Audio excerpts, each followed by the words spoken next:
You're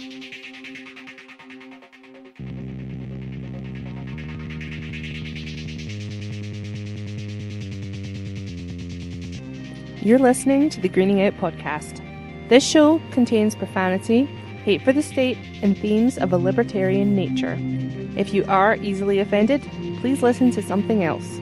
For more, visit greeningoutpodcast.co.uk.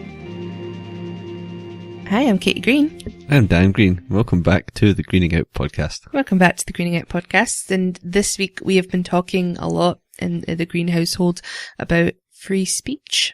Now, obviously this has been brought to light by the recent, inverted commas, terror attacks. I suppose they are terror attacks.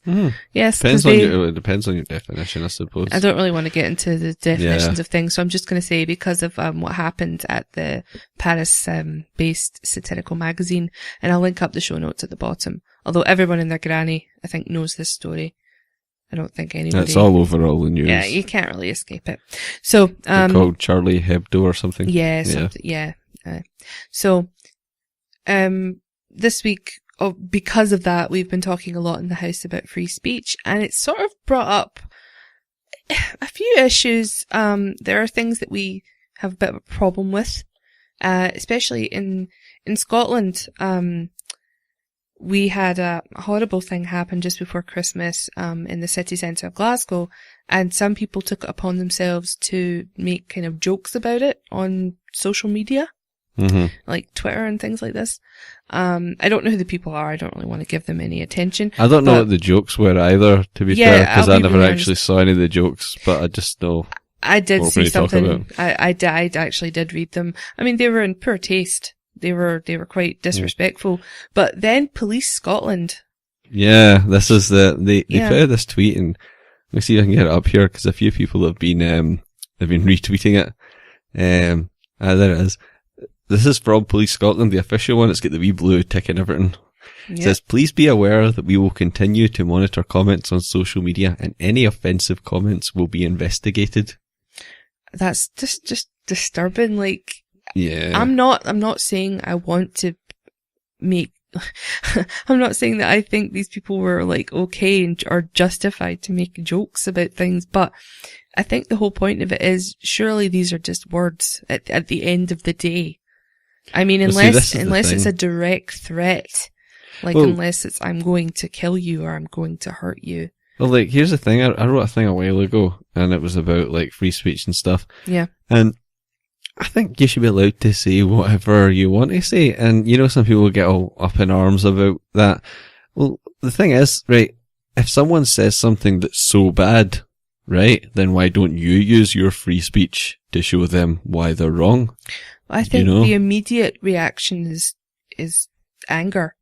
To a lot of people. I just hate when people say you should be banned from saying things like that's scary, man. Where do you draw the line? Well, we were talking about this in the UK, a group, the British National Party, BNP, a few years ago. Nick Griffin, their head man, was supposed to be on a show or something, wasn't it, Dan? Yeah, they're like a fascist party in Britain, and like he was supposed to be, he was on Question Time. I'll link it up at the bottom of the show. Nick Griffin was on Question Time, was the leader at the time, and all the news that day was about these people, mostly lefties, I've got to say, standing outside the studio, right? This is when the libertarian portion, the lefty bashing comes to light. These pinkos, oh, no. Right? Stop it. Pinko's okay. Sorry, you use your free speech, you call them whatever you want. Yeah. Although I don't like... These commie bastards. I don't want to group people into, you know... Yeah, right, so anyway... Joking aside, yes. These pinkos...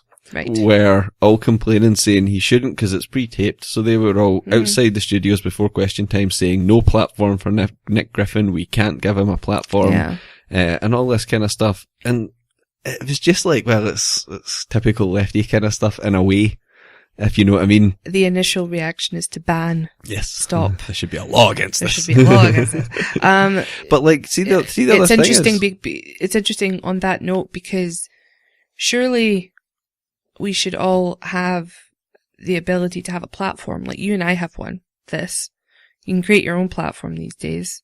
And I don't understand the mentality of thinking that shutting down someone's platform to express their opinion is a bad thing. I don't understand that, because if somebody tomorrow wanted to... Now, although, can I just take it back a little bit? That also shows a great distrust in the British public. You know, if they really believe that the BNP is nonsense and it's horrible, racist rubbish, then surely it's not a threat. Well, exactly. You know, it reminds me of something, and I don't know if I've ever said this on the show. I think I might have, but I'm not sure. Alan Watts, the British philosopher. You may have said this on the show, but continue. He was talking about, like, for example, some Christians who aggressively try and, like, convert people, right? 2 + 2 = 4. What he was saying was, you know, if you were a mathematician, you wouldn't feel the need to run around telling everyone that 2 + 2 = 4, because you would go, well, it's perfectly obvious that 2 + 2 = 4. So basically, kind of what he was getting at was, unless they're uncomfortable in some way with it, otherwise, why would they have to tell me that Jesus is my Lord and Savior? You know, to them it should be To them it should be perfectly obvious. I could jump in at that point and throw at you. Can you play devil's advocate here? I could, yes. I'm going to the devil's avocado, as I used to say when I was young. I was just going to say, someone could throw at you the argument of 2 + 2 = 4 in the maths terms, yes, is incredibly obvious. We all know this. But, you know, believing in a God or a higher power is far more meaningful than 2 + 2 = 4. It's not, but it's the principle of the thing, because it's like... What? But you're saying it as if it's, well, it is fact. Put it this way, right? Yeah. See if you really, truly believe with everything you've got that there's a heaven and stuff. Are you talking about being content with that, or... Well, let me explain, right? See if you're totally sure that, say, there's a heaven and Jesus is your savior and stuff like that. See if you're totally sure about that. Yeah. Then it's like 2 + 2 = 4. You don't feel the need to try and convince everyone. No, like, I'm talking about people that like get defensive and stuff more so, do you know, people that are like... Are you talking about people that get more defensive as opposed to people who are saying, but you should be this way because it's so good and I think I phrased that a bit wrong. I wasn't talking about the whole kind of, you know, preachy sort of people. Converty people. Yeah, I meant more like, you know, when people sort of get defensive and stuff, it was kind of more like that I meant. I just took it the other way. I think I didn't package it the right way when do it. That's okay. But I will grant you a do-over on this one. Yeah, that's what he's saying. So if you're a mathematician, then, you know, 2 + 2 = 4. It's perfectly obvious. You don't need to get all riled up about it, you know. Some people just, I suppose, maybe feel defensive because they hold it so close to them, and it's all they've ever known. And if somebody brings that into question, they start to have cognitive dissonance. And anybody who's not familiar with that, I will link up what that means, because it's quite important. It's incredibly important. So they might start to have cognitive dissonance, which, as some of us know, is incredibly difficult. Oh yeah, I mean, I think everyone's had it at some point in their life. Bullshit. That cognitive dissonance makes you angrier than you've probably ever been in your life. But this is like, just to get back to the sort of free speech thing. The actual point. Yes. Yeah, we went off and down a wee tangent, but we do that. We enjoy it. We enjoy it. It's encouraged in this show, in fact. But it's mandatory. You must obey. You must have fun. Continue, Dan. Yes, I'm happy. I'm back having to fun. The point. Back to the point of free speech. Yeah, back to the point of free speech. Like, yeah, I just don't think there's such a thing as hate speech.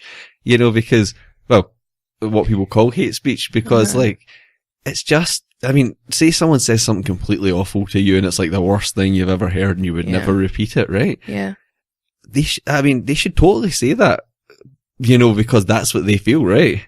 But bear with me, right? But then the fact that you've got the exact same amount of free speech to turn round to them and say, do you think that maybe it's to do more with people's inability to communicate? Well, yeah, I kind of know what you mean, yeah. Rather than, I'm not saying that people, by the way, I'm holding my hands up here. If somebody, for example, said something to somebody I love, I mean, when people say nasty, horrible things to me, I just tend to kind of laugh a bit, because that's just the nature of that. I've had that happen to me before. It's not really that big of a deal to me. But if somebody did something that I love, or something that I felt a lot for, I can see how your first gut reaction would be anger, and you know, getting really pissed off and annoyed, and you want to like attack and say, you shouldn't be allowed to say that, you absolute dick. But really, when in fact I could very well, just retaliate with something not as crass, but maybe something, that would be, derogatory towards them, if I wanted to. Yeah. And the thing is, but we're also talking about different levels of offence. That's another point, yeah. And the thing is, like, some things are deemed more offensive than others, and a lot of that's due to stuff like political correctness, which is an invention. Yes. It's not, you know, it's just a pure invention. And do you remember back in, you know, what was it? I don't remember what it was in. It was like, it was back in the 40s when, before racism was invented, or when before racism hadn't been invented in the 40s. And you're like, what? You know, it's been going on for so many years. But, it's just a bit of, you know, political correctness. It's a dodgy area, and even as talking about it right now, I'm a little bit uncomfortable.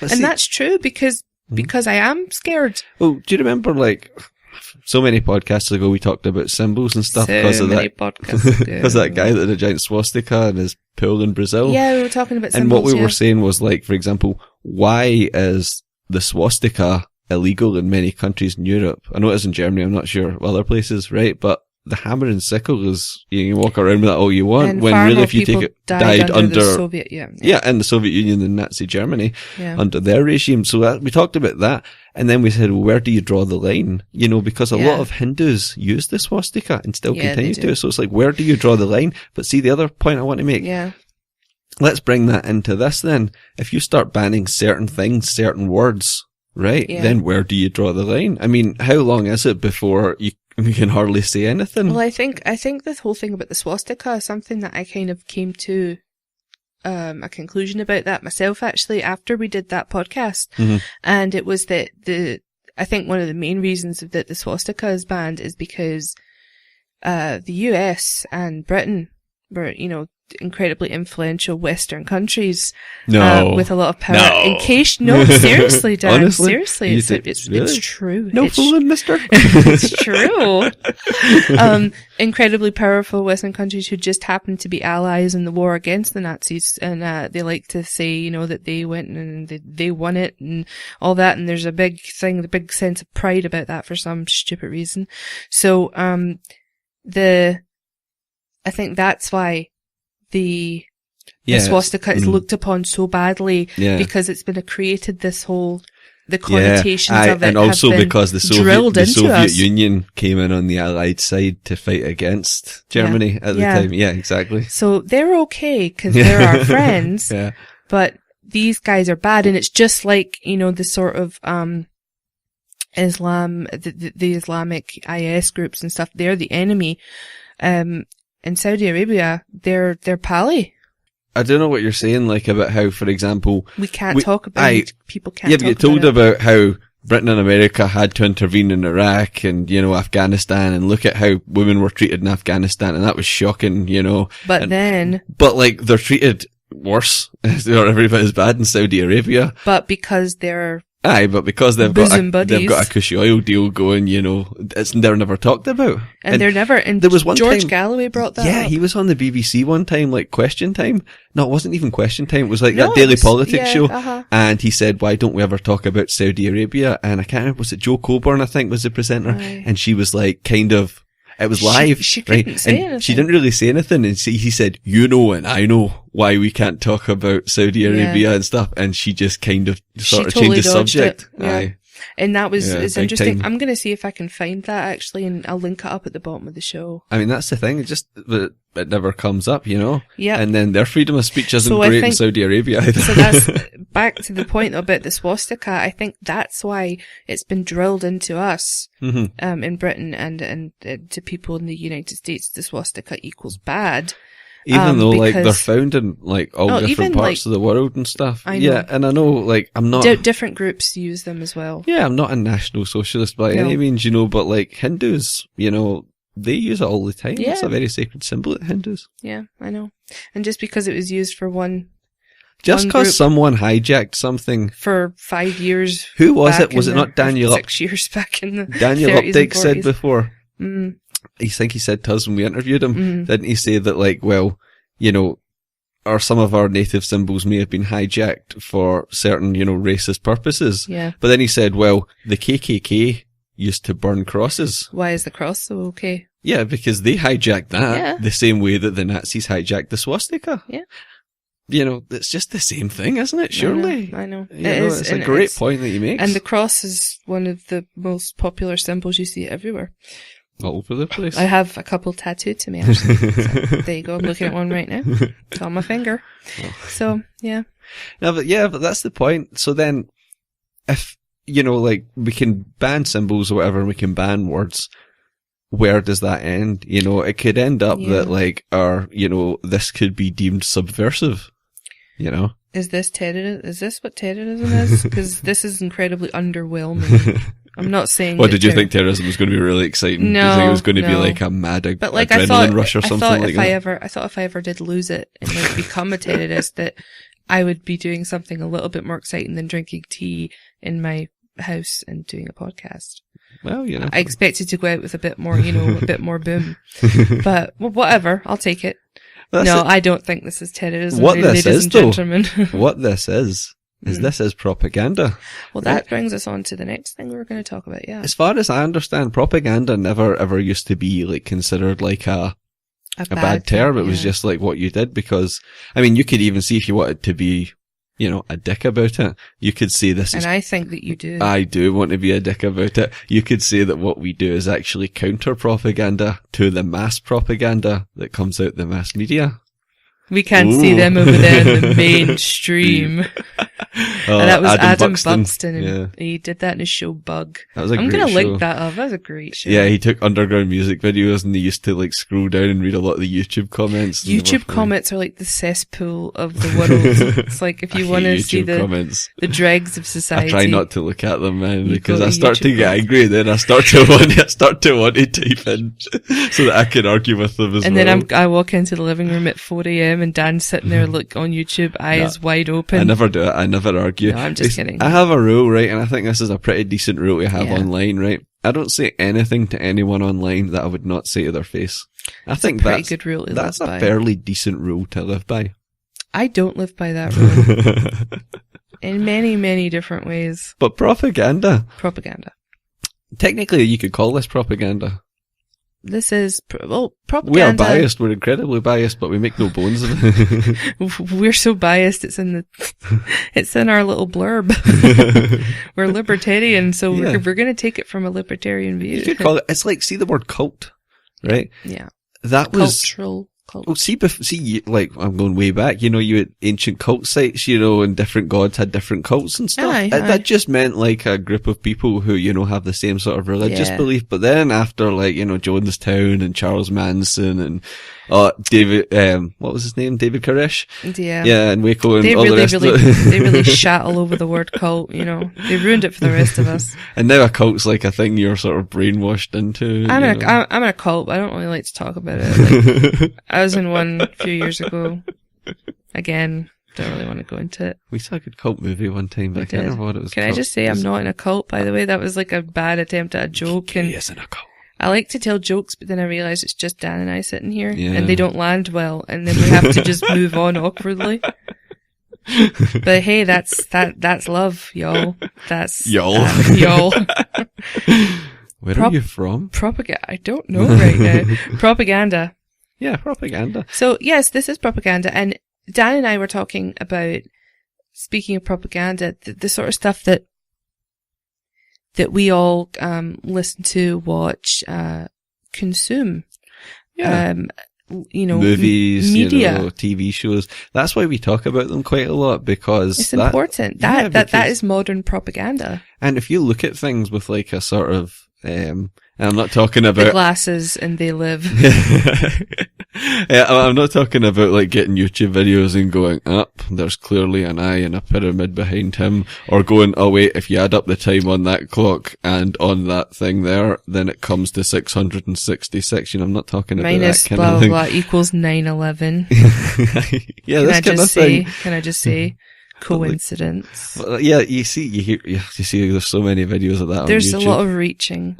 I don't know. There is a lot of reaching, but like, all you need to do is just listen to the script. What is that Family Guy episode when they're like in the future and stuff, and it's like, thanks to Zero, it's like Stu and Brian, they're like, thanks to like, it's like an alternate reality. They're in an alternate reality, basically. And like, there's gun control, so there's like hardly any crime Brian, and stuff, and there's like universal healthcare or something. And Brian, who's a diehard liberal in that show, is like, oh, thanks to universal healthcare and free education for all, free higher education for all or something. Everything. Was there something there was something about gun control as well, like zero tolerance to gun control and stuff, and it was like, they weren't even hiding it there. They were just like balls out.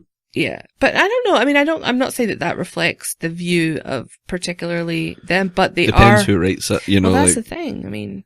But that's the thing. I mean, you have to look at what network are they on, Yeah, that's. Who's paying their bills. Oh, well, exactly, You do have to look at that. I work for a company. If I was, standing around, advertising different pharmacies all day at work, my boss would quickly have a word to say about it. Oh, that's a good point, eh? So. Yeah, that's anyway, a good point. That's my 2 cents, my 2p. 2p? My 2 pence. I was reading I think it was a Schopenhauer book. I think it was actually Arthur Schopenhauer's The Art of Controversy, wasn't it?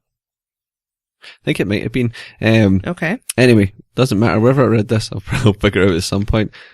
But the person was talking about, like, it was before TV and stuff, and they were talking about, like, how some people get sucked into novels and they believe, like, the romanticism of the novels, and then it, like, clouds the way they are. Yeah. Like, and now we see that with films, some people think that, like, a relationship is, like, what they see on, like, a romantic comedy or something, like, and if things don't live up to how they are on television because they've been parked in front of a television, like, their whole life. Yeah. They have this romanticized idea of how everything should be.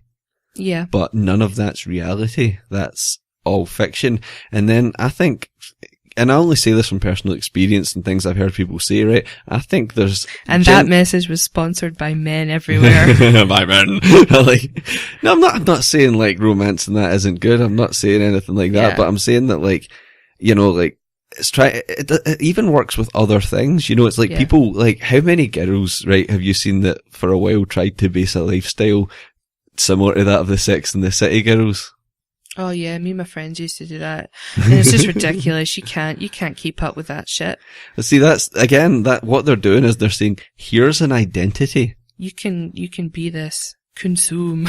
Almost is, though, but I sound like such a douche when I say that. But it is like they're packaging an identity and giving it to you, or it's ready-made. And that's actually a good point. I didn't quite think of it like that. Instead of what is, I mean, even like I still wonder, like, see when people say things like, like, who are you? You know what I mean? Like, people think that like the job they do is them, or their hobbies are them. Yeah. But that's not them, that's something you do. Yeah. You know what I mean? I know. Or like, you say, oh, I'm a thinker, that's something you do again. Yeah. They're just things you do, that doesn't address what you are. Yeah. And I'm getting weird and it's getting really philosophical. Deep and meaningful. But that's sometimes I think people like to identify themselves with certain things. And it's the same it's the same in politics. You know what I mean? Yeah. Because I identify as a libertarian, right? Yeah. But I'm at a place sort of philosophically now where I know that's not me. Yeah. But when I used to be like a socialist, I didn't think the way I do now. I didn't know what I know now. And like, I used to like think that I was, like, that's what I was, I was a socialist. Because of where you came from and then it's easy to see how in like socialist countries so many people get sucked into the collectivism because they get told, right? That's what you're part of this nation, this collective. Yeah, you're one cog in this big machine. And we are a collective. I think as well it might make people feel important, because in a way, see, if you're some lowly communist factory worker, you might say, well, I'm part of this great communist nation as a whole, and you could easily have that impression. Yeah. And again, it's this thing of like people giving you an identity, because they say, you're a citizen of the state and all this kind of thing and blah, blah, blah. And it's like, instead of people actually figuring out what they are instead of what they do or what they like, I could say loads of things at me. I could say I'm a postman, I'm a musician, I'm a podcaster, whatever. I could say all of those things, right? But that doesn't describe what is me. Yeah. Do you have anything to add, or do you want me to jump onto, speaking of socialism? No, I actually understand what you're saying about that. It's a difficult thing. It's a very, very personal thing. And I think everybody should, but I think it's important that people explore that. And I don't think a lot of people do. I'm not saying I'm special in any way. I'm not saying that, I'm any better or anything. I'm just saying that I think because I've been doing that, questioning things and looking at, who I am and all that, it's good. I'm surprised about how many people I know, like, interact with and work and things like that, that are much older than me, and they do, like, no work on themselves at all. And I even know people in my personal life, and it's a right though that people have. They it is their right. It just surprises me. But some people don't even realise that they need to do work on themselves, which I think is probably even worse in a way. Yeah, it's almost as if they kind of think that this all goes a certain way. Like you're born and you grow up and you just do something for a long time. You get married, you have kids, you just do it. You just do. And then there's this idea, if you work for so many decades, then you'll be happy when you retire, when you're too old to do the things you wanted to do anyway. Yeah.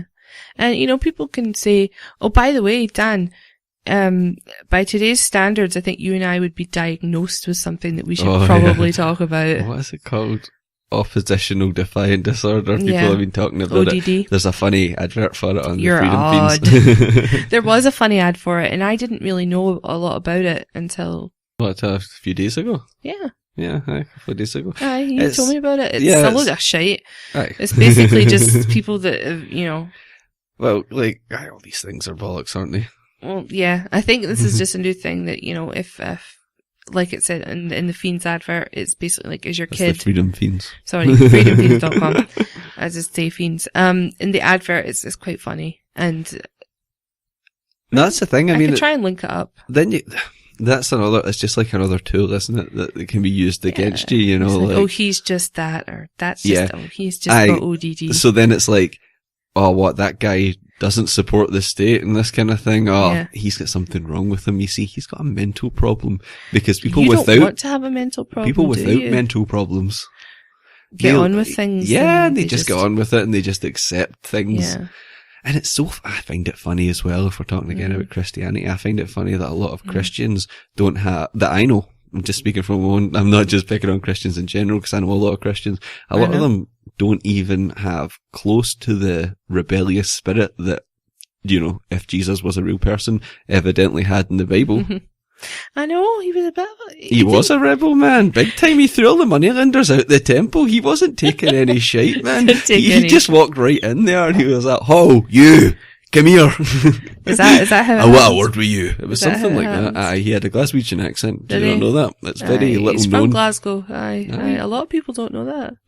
Do not know. I thought that was common knowledge. This could be wrong. I'm just thinking that now. That information. You never know. No, but that's the thing. Now, Jesus was a rebel, but I know a lot of Christians. Do you know? I've just had this thought. I was brought up Catholic, right? And the Catholic Church is so authoritarian. It's this whole structure is authoritarian, right? But again, their religion is based around this guy who was, he was non-authoritarian, he was a rebel, his only authority was, God in that way. And I know a lot of anarchists who are like, who are Christians. But they're anarchists. So, and they say so authority is not to government, it's to God. I get that. I think that's fair enough. I'm not knocking that. I think fair play. But that's what I'm saying. So you've got this thing, this religion based around this rebellious figure. right, who turned things upside down, and then the religion is so authoritarian, dogmatic, and structured. This is something that I'm interested in, sort of exploring how some people do have that kind of, some people are incredibly religious, not just Christian, not exclusively, Christian, but they are anarchists, but they do have, their only kind of authority, if you will, is their God. It's interesting. Yeah. I don't know a lot about it, so I'm not going to comment too much on it. It's just interesting to me. It kind of makes me think of something Mikhail Bakunin in God and the State. Mm-hmm. And yes, he was an anarcho-communist, but that's okay. That is okay.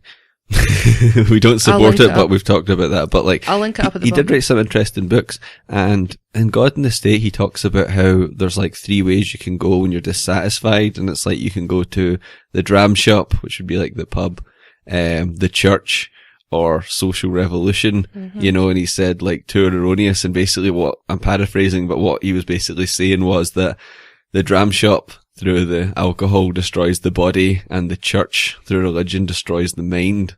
So for him, then the only place to go was to social revolution, which was interesting. He wrote some interesting book. That one was actually unfinished. Yeah, it was unfinished. God in the State. Interesting book. He tended to get really deep, Mikhail Bakunin, and he had a very, very abstract philosophical style of writing. It's quite interesting. Sometimes you lose them a bit. You're like, what are you talking about? That kind of stuff just blows my mind far too much. I tend to not be able to do much of it. See, I like that. But I still like reading like the old anarchist writers. Even Emma Goldman, again, an anarcho-communist. I have a lady booner for Emma Goldman. But she did write a lot of good stuff, and then there's some anarcho-capitalists that would just say, well, that person was a communist or something, we should just ignore that. I don't think so. No. And that's why people like socialists really don't like me, because I used to be a socialist. And I've read Marx, and all that stuff, even read modern kind of Marxist stuff like David Harvey's Enigma of Capital and stuff like that. And socialists hate me because I know all their arguments, because I used to make them. So like, that's why I'm a nightmare for socialists. Like, I used to read Trotsky and stuff. See the start of that Trotsky book, The Revolution Betrayed. See, unless you're interested in how much like stuff they produced in like 19 whatever, man. Honest to God, most of it's just figures on how much stuff they produced. It's fucking boring. It's really had a mark on society. Right, I think that's enough lefty bashing for now, Dan. But talking about socialism. Speaking of socialism. Right, I found You're going to continue no matter what I say, so continue. I found an article, and I put it up on our website, and it's about the Venezuelan textbooks, and it's how it says... this was so... Oh my God, this was and it's like horrifying. Venezuelan textbooks teach math, science, socialism. So I'll read you a bit of this. It's from ABC News, actually. It says, students here study math by calculating the benefits of government land takeovers. They practice English by reciting where late President Hugo Chavez was born, and learn civics by explaining why the elderly should give him thanks. And it's like, this whole book's like that. And like, there's just like, it's crazy. It's just the kind of just cut and pasted their history. And it's like, it couldn't be more blatant indoctrination if it tried. Yeah, I know. They're trying to turn him into a Che Guevara figure like Chavez, it seems. It's interesting because while we're talking about this, my mind automatically jumps to probably the quickest argument someone will throw at me. If I were saying the things that you're saying, that's just how my mind works. Yeah. It's just like, I would say, well, the sort of defense sort of goes there, and I could just imagine someone like, I don't know, my mum maybe, when you're talking about that and saying, well, why is that so bad to have a government and all this stuff? And you do have to kind of take it back, and it's really interesting because we were talking about the core thing, it's coercive, first of all. Mm-hmm. What is coercive? Government. Oh, government, just government in general. Just wanted to be clear, right? So, yeah. And it's like, it's basically the whole idea that people cannot be trusted, so let's elect people in to protect us from people. Yeah. That's and I can't buy this, and I hear some people saying it, some people that I used to respect, saying like, no, we can still get the right people in, it's just about the right people.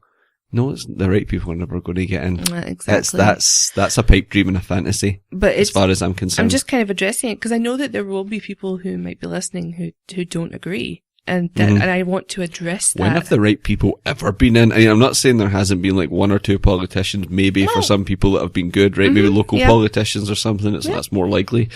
But like, see, when you really think about it in the big picture of the people that are, getting into positions of power, when are they ever like people that you'd want to even have? You wouldn't even want them in your house, man. No, I wouldn't want any of them in my house. No, man, slithering about the place. Slithering about, slimy bastards. No, no, you wouldn't want them in your house, and it might seem weird. There are tentacles on this sofa. It might seem weird that I'm sort of bringing this up. I'm sort of answering my own argument almost.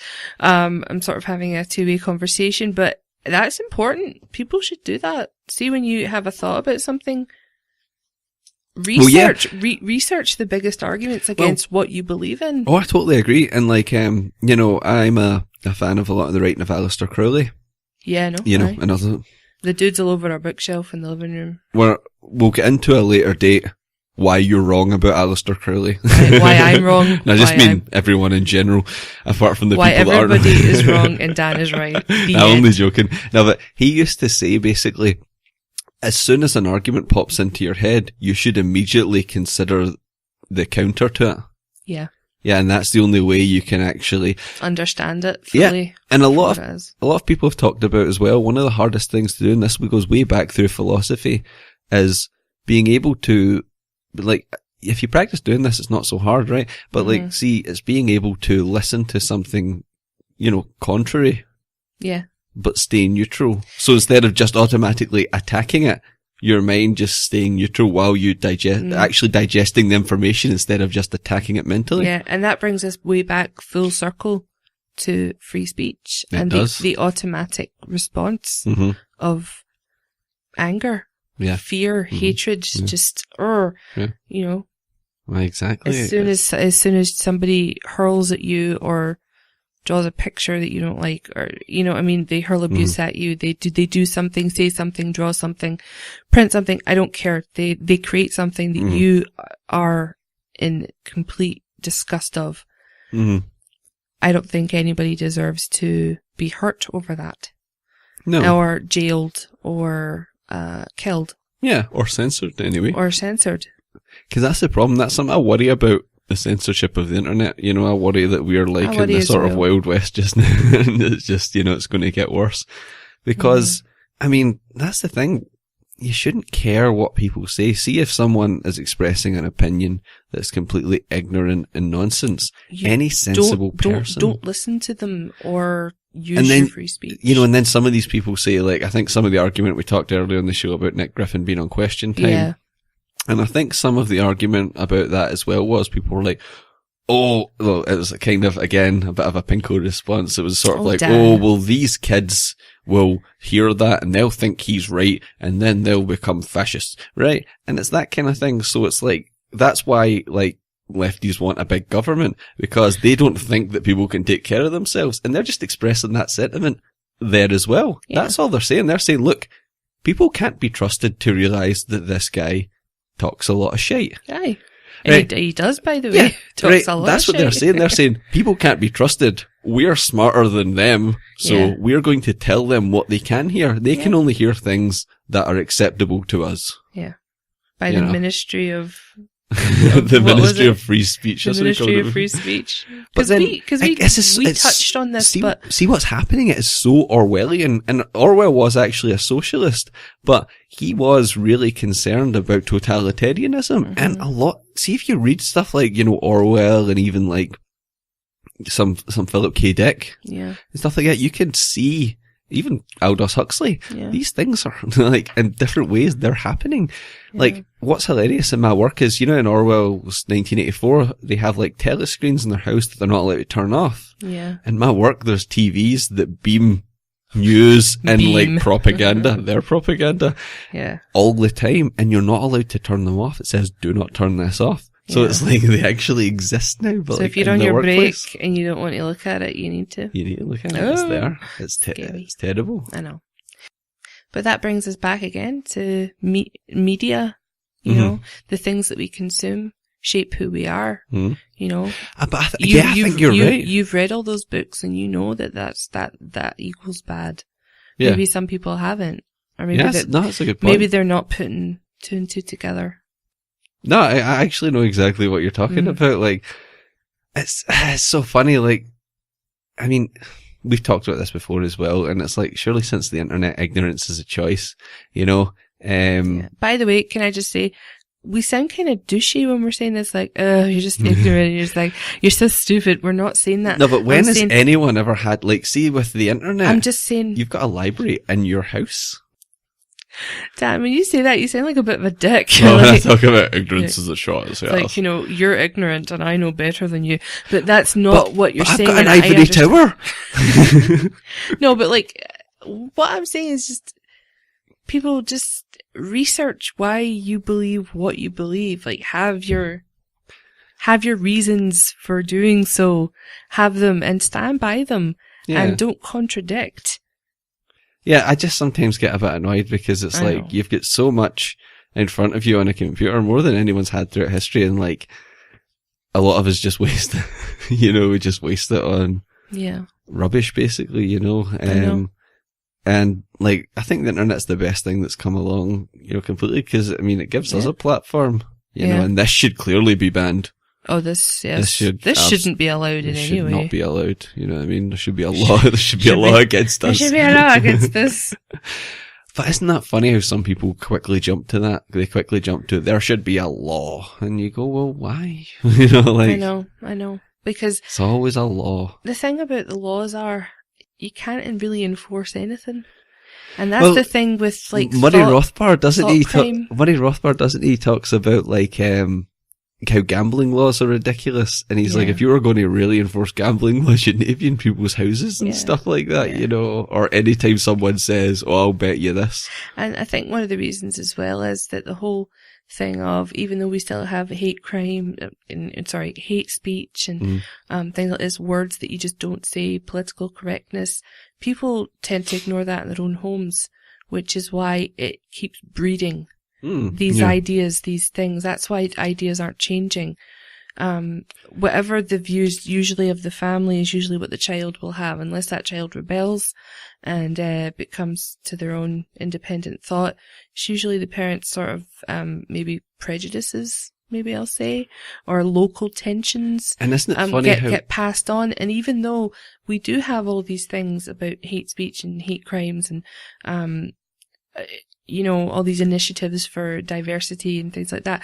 These are all good things. These initiatives. No, but that's what I mean. But there are like initiatives for diversity, even though all these things are socially going on. It's the household. It's the formative years. That's what forms the local. Do you understand what I'm saying? I understand exactly. Yeah. No, I understand exactly what you're saying. And I just wanted to add on something as well. Isn't it kind of funny how the kind of debates you can have, you know, like, for example, if some people like want to have an honest debate about immigration, if people have genuine concerns, not based on racism, if people have genuine concerns about immigration, immediately it's like, you're a racist and all that, you know, and I know.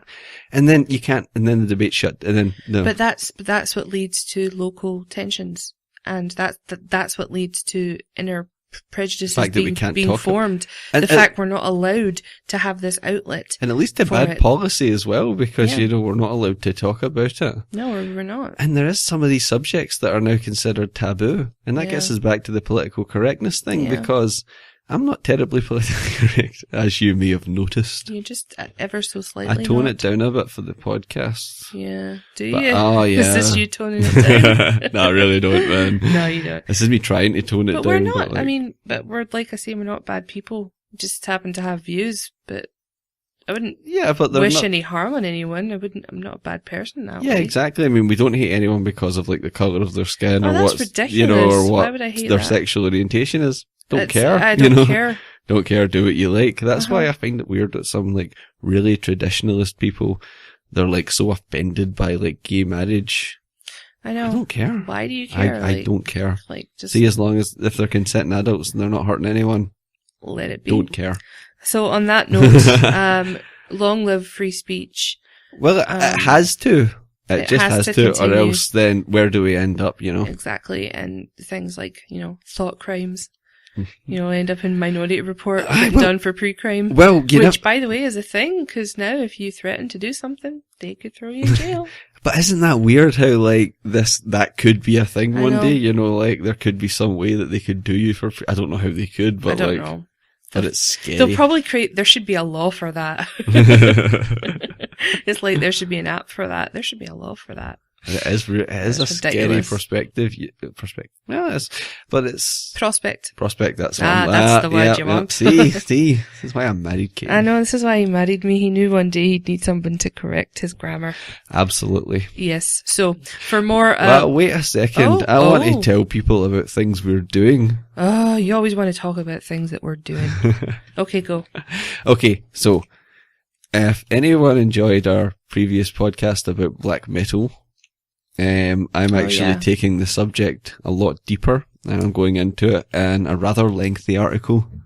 It's 3 pages, and I've still got a lot to say. Yes. So that will be coming out for anyone who's mildly interested. Anyone who cares. There'll be someone. I'm just kidding, Dan. People like you. There's one guy, and his face is all painted. And he's here in the background. I appreciate it, yeah. He appreciates you. And also, Katie and I have been making music. We have. That's not a euphemism. We really have been making actual music. Yes. Because we have the studio, and I don't know, I'm a bit funny about it. I am in no way, shape or form interested in...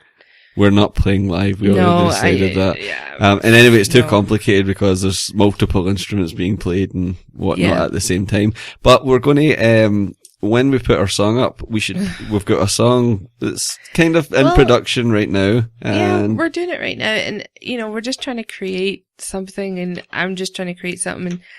And don't worry, it's not, I just want to make this clear for anyone, it's not some weird sort of liberty thing. No, it's not like that. Cause even though we were talking about libertarian media, this is more of our artistic side. This is more of this is our autistic side. Yes.